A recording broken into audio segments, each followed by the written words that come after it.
Honda CBR1000RR-R Fireblade.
Yeah, so the launch from zero is not so good.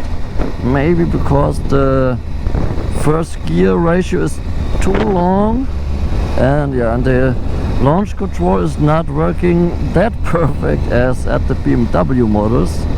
Yeah, but above 100 it's pulling so much forward, it's amazing. So have fun and ride safe.